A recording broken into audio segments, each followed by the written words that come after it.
Good afternoon এইস কিচেনের বন্ধুরা, এইস কিচেনে সবাইকে স্বাগত। আবারও আজ আমি হাজির হলাম ইফতারের স্পেশাল একটা লস্যি নিয়ে, guava spicy lassi.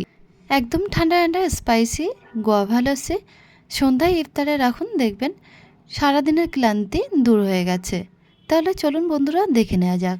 Spicy guava lassi বানাবার জন্য এখানে আমি নিয়েছি 2টো পেয়ারা আর 2টো কাঁচা লঙ্কা, 1 বাটি টক দই এবং হাফ বাটি জাগেরি পাউডার। যদি জাগেরি পাউডার না থাকে তাহলে আপনারা চিনি বা গুড় যে কোনো কিছু মিষ্টির জন্য ইউজ করতে পারবেন।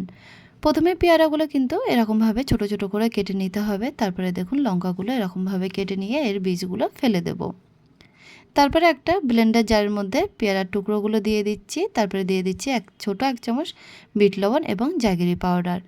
এগুলো প্রথমে বেশ ভালোভাবে ব্লেন্ড করে নিয়ে ছেঁকে নেব। পেয়ারার আঁশগুলো ফেলে দিচ্ছি। তারপরে অন্য একটা পাত্রের মধ্যে 1 বাটি টক দই দিয়ে দিচ্ছি। টক দইয়ের মধ্যে দিয়ে দেবো ছোট হাফ চামচ গোলমরিচের পাউডার এবং হাফ চামচ চাট মশলা।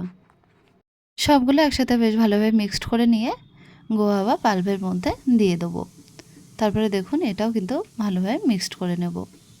গোয়াভা লস্যি রেডি হয়ে গেছে। এবার সার্ভ করার জন্য 2টো সার্ভিসিং গ্লাসের মধ্যে ঢেলে নেব।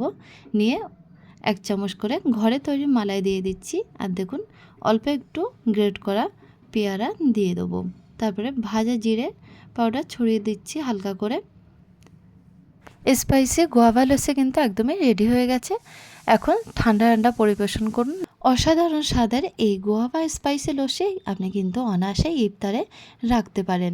ছোট থেকে বড় সবারই খুব পছন্দ হবে।